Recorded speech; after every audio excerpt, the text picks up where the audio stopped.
आज के इस गहरे विश्लेषण में बहुत बहुत स्वागत है। आज चर्चा के लिए जो स्रोत हमारे पास है वो एक बहुत ही विस्तृत और शोधपूर्ण वीडियो स्क्रिप्ट है जी, और ये पूरी तरह से केंद्रित है भारतीय संविधान के अनुच्छेद 51A पर, यानी जिसे हम आम बोलचाल में मौलिक कर्तव्य या फंडामेंटल ड्यूटीज कहते हैं। बिल्कुल, मतलब अक्सर जब भी संविधान, कानून या कोर्ट कचहरी की बात होती है तो हर कोई बस अपने अधिकारों को लेकर खड़ा रह जाता है। हाँ, ये एक बहुत ही जमीनी सच है। समाज में हर कोई अपने अधिकारों को लेकर तो बहुत सजग रहता है, किसी अधिकार पर जरा सी भी आंच आए तो तुरंत आवाज उठाई जाती है। सही कहा, लेकिन आज का जो हमारा उद्देश्य है वो ये समझना है कि भारत का नागरिक होना महज एक पहचान पत्र हासिल कर लेना नहीं है, ये उससे कहीं बढ़कर एक बहुत बड़ी जिम्मेदारी है। देखिए, जब बात कर्तव्यों की आती है तो ऐसा लगता है जैसे वो पन्ना ही संविधान से गायब हो गया हो, जबकि किसी भी मजबूत लोकतंत्र की नींव सिर्फ अधिकारों पर नहीं टिक सकती। चलिए इसे थोड़ा खोलकर समझते हैं, क्योंकि इस विषय की जो उत्पत्ति है, जिसे हम इसकी ओरिजिन स्टोरी कह सकते हैं, वो अपने आप में एक बहुत ही चौंकाने वाला तथ्य समेटे हुए हैं। हाँ, वो काफी दिलचस्प है। मतलब क्या ये बात हैरान करने वाली नहीं है कि जब 1950 में हमारा मूल संविधान लागू हुआ था, तब उस पूरी किताब में मौलिक कर्तव्यों का कोई जिक्र ही नहीं था। बिल्कुल, 1950 में जब संविधान बन रहा था, तब शायद निर्माताओं ने ये मान लिया था कि आजादी की लड़ाई से निकले हुए नागरिक स्वाभाविक रूप से अपनी जिम्मेदारियों को समझेंगे। तो उन्हें लगा कि बस अधिकार दे दिए गए हैं, एग्जैक्टली, तो लोग देश के प्रति अपना फर्ज खुद ही निभाएंगे। एग्जैक्टली। लेकिन जैसे जैसे समय बीता, ये महसूस होने लगा कि लोग सिर्फ अधिकारों की मांग कर रहे हैं। इसीलिए आजादी के 26 साल बाद, यानी 1976 में 42वें संविधान संशोधन के जरिए इन कर्तव्यों को जोड़ा गया। और इसके लिए बाकायदा सरदार स्वर्ण सिंह समिति का गठन किया गया था ना? जी बिल्कुल, उसी समिति की सिफारिशों पर इन्हें संविधान का हिस्सा बनाया गया। रुको, लेकिन क्या ये विचार अचानक से 1976 में ही क्यों आया?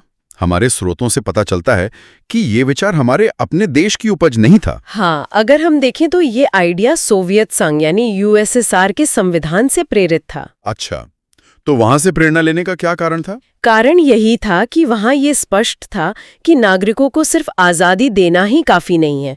राज्य अगर आपको कुछ दे रहा है तो बदले में कुछ अपेक्षाएं भी रखता है।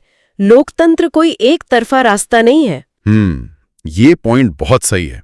और तब भाग 4A के तहत अनुच्छेद 51A में कुल 10 मौलिक कर्तव्यों को शामिल किया गया था। हाँ, शुरुआत में 10 ही थे। बाद में साल 2002 में 86वें संविधान संशोधन के तहत एक और कर्तव्य जोड़ा गया, तो आज कुल 11 मौलिक कर्तव्य मौजूद हैं। 11 मौलिक कर्तव्य। अब अगर इन 11 को एक एक करके सिर्फ पढ़ दिया जाए तो ये किसी उबाऊ क्लासरूम जैसा लगने लगेगा। मैं भी यही सोच रही थी, इसे थोड़ा आसान बनाते हैं। हाँ, तो इस चर्चा को तार्किक बनाने के लिए हम इन कर्तव्यों को कुछ समूहों में बांटकर समझेंगे। सबसे पहले बात करते हैं पहले समूह की, जिसमें राष्ट्र और उसके आदर्शों से जुड़े कर्तव्य हैं, क्लॉज A, B, C और D। अगर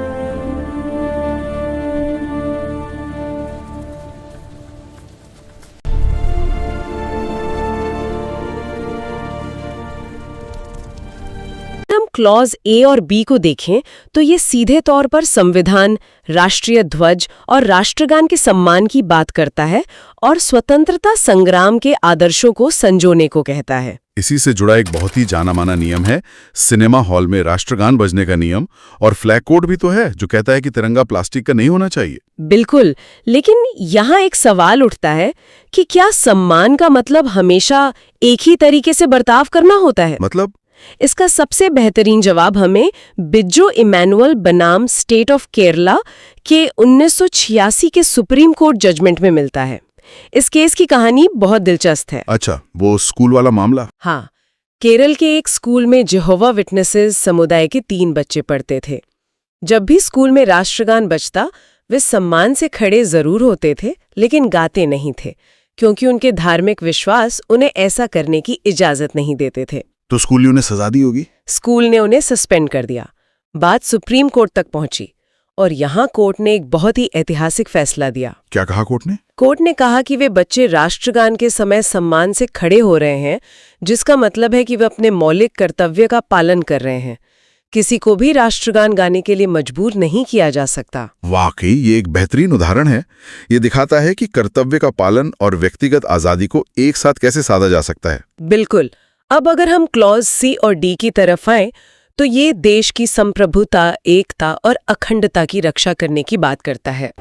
Protect sovereignty, unity and integrity to India. Bharat का कर्तव्य केवल पहचान नहीं, बल्कि जिम्मेदारी है। आर्टिकल 3 ने हमें याद दिला और जरूरत पड़ने पर देश की रक्षा के लिए राष्ट्रीय सेवा करने के लिए तैयार रहने की भी। और यहीं पर क्लॉज डी की अहमियत समझ में आती है। दुनिया के कई देशों में मिलिट्री सर्विस अनिवार्य होती है, लेकिन भारत में ये स्वैच्छिक है, यानी वॉलंटरी है। हाँ, हालांकि ये क्लॉज स्पष्ट करता है कि अगर देश पर संकट आए तो नागरिकों को तैयार रहना चाहिए। अग्निपथ योजना जैसे कार्यक्रम कहीं ना कहीं इसी कर्तव्य की भावना से प्रेरित हैं। और देश की एकता को तोड़ने वाली गतिविधियों को रोकने के लिए जो सेडिशन लॉ या यूएपीए जैसे कड़े कानून हैं, उनका आधार भी तो यही है। बिल्कुल सही, ये सब इसी कर्तव्य को सुनिश्चित करने के लिए है। चलिए अब हम अपने दूसरे समूह की ओर बढ़ते हैं जी। जो समाज, संस्कृति और सद्भाव से जुड़ा है, यानी क्लॉज ई और एफ।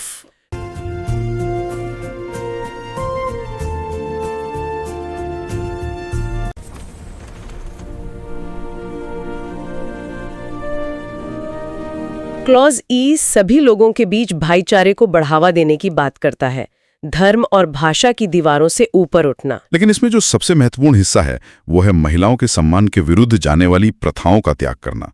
दहेज प्रथा या कन्या भ्रूण हत्या, इस पर विशेष ध्यान देने की जरूरत है। ऐसी प्रथाएं सिर्फ एक अपराध नहीं है, बल्कि ये हमारे मौलिक कर्तव्य का सीधा उल्लंघन है।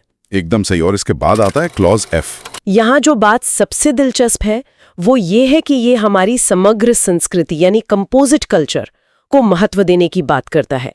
हमारी संस्कृति कोई एक सीधी रेखा नहीं है। हाँ, समग्र संस्कृति का मतलब यही है कि भारत की पहचान किसी एक रंग से नहीं है। कुतुब मीनार और कोणार्क का मंदिर, उर्दू और संस्कृत, ये सब मिलकर इसे बनाते हैं। बिल्कुल, ये कर्तव्य हमें याद दिलाता है कि पश्चिमीकरण के नाम पर अपनी जड़ों को भूल जाना इस कर्तव्य का उल्लंघन है। अगर कोई स्मारकों को नुकसान पहुंचाता है तो वो अपनी ही धरोहर मिटा रहा है। अब इस चर्चा को समाज से निकालकर हम उस जगह ले चलते हैं जहां हम रहते हैं, हमारा पर्यावरण। यह हमारा तीसरा समूह है। इसमें क्लॉज जी, एच और आई आते हैं।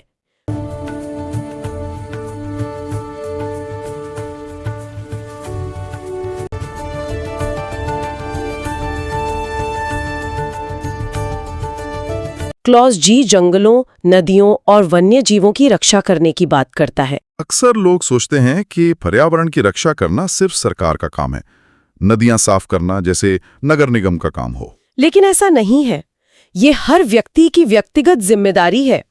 Animal welfare board of India बनाम ए नागराज का 2014 का मामला, जिसे जल्लीकट्टू केस भी कहते हैं, इसका बड़ा उदाहरण है। उसमें सुप्रीम कोर्ट ने क्या कहा था?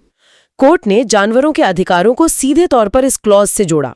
कहा कि जानवरों के प्रति क्रूरता न करना नागरिकों का कर्तव्य है। ये वाकई सोचने वाली बात है। इसी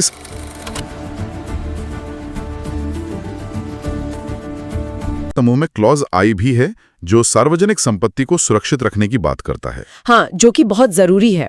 आए दिन विरोध प्रदर्शनों में बसें जला दी जाती हैं। लोग भूल जाते हैं कि ये उनके खुद के टैक्स का पैसा है। इसी हिंसक प्रवृत्ति पर रोक लगाने के लिए सुप्रीम कोर्ट का 2009 का एक आदेश है कि अगर संपत्ति को नुकसान पहुंचता है तो उसकी भरपाई प्रदर्शन के आयोजकों से की जाएगी। ये तो बहुत ही कड़ा और जरूरी कदम है। अब आते हैं क्लॉज एच पर, जो अंधविश्वास को चुनौती देता है।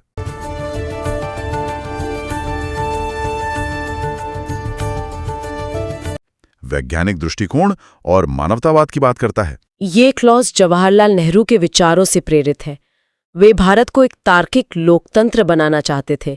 ये तो हमेशा से होता आया है, ये सोच काफी नहीं है। हाँ, हर चीज को तर्क और साक्ष्य की कसौटी पर परखा जाना चाहिए। चलिए अब हम अपने आखिरी समूह की ओर बढ़ते हैं, व्यक्तिगत उत्कर्ष और शिक्षा, क्लॉज जे और के।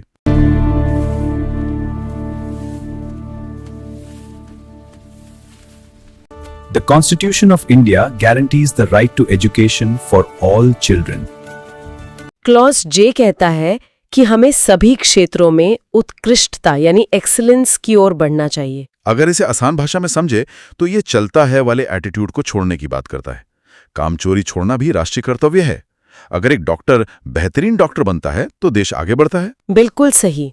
और फिर आता है 11वां कर्तव्य क्लॉज के, जो 2002 में जोड़ा गया। ये 6 से 14 साल के बच्चों को शिक्षा के अवसर देने की बात करता है। इसे तो माता पिता की ड्यूटी बनाया गया ना। हाँ, क्योंकि अनुच्छेद 21A के तहत राइट टू एजुकेशन तो मिल गया, लेकिन बच्चों को स्कूल भेजने की जिम्मेदारी माता पिता की तय की गई। इसी से 2009 का RTE एक्ट आया। तो इस सब का असल मतलब क्या है? इतनी सारी जिम्मेदारियों की हमने चर्चा की, लेकिन क्या कोई इन्हें ना मानने पर जेल जा सकता है? एनफोर्सेबिलिटी का क्या सीन है? ये सवाल बहुत स्वाभाविक है। सीधे तौर पर कहूं तो ये जस्टिशिएबल नहीं है। आप किसी को वैज्ञानिक दृष्टिकोण ना अपनाने के लिए सीधे कोर्ट नहीं ले जा सकते। तो फिर इतनी लंबी लिस्ट का फायदा क्या है? लेकिन द बिगर पिक्चर देखिए। संसद इनके लिए कानून बना सकती है। जैसे पर्यावरण के लिए वाइल्ड लाइफ प्रोटेक्शन एक्ट 1972 मौजूद है। और सार्वजनिक संपत्ति के लिए prevention of damage to public property act. बिल्कुल।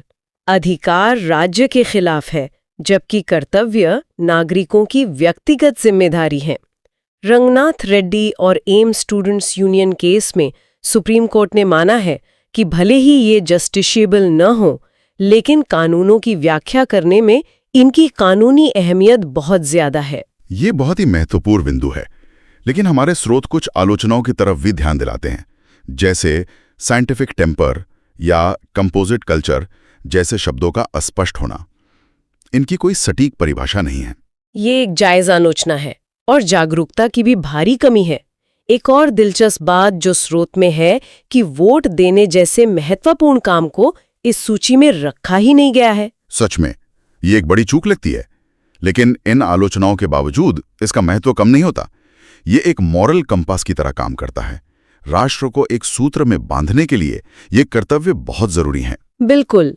निचोड़ यही है कि अधिकार मांगना आसान है, लेकिन कर्तव्यों को निभाना असली इम्तिहान है। हमारे स्रोत से वो शानदार लाइन याद आती है, a great democracy demands great citizens.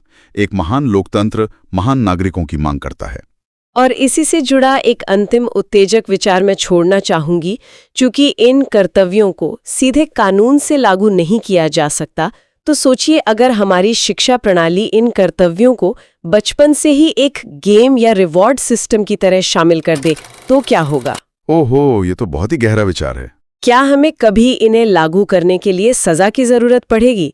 क्या एक आदर्श समाज का निर्माण डर से नहीं बल्कि आदत से हो सकता है? वाकई क्या बात है। इस विचारोत्तेजक सवाल के साथ इस गहरे विश्लेषण का हम यही समापन करते हैं। अधिकार और कर्तव्य दोनों को साथ लेकर चलना ही असल नागरिकता है। अगली बार फिर मिलेंगे एक नई चर्चा के साथ।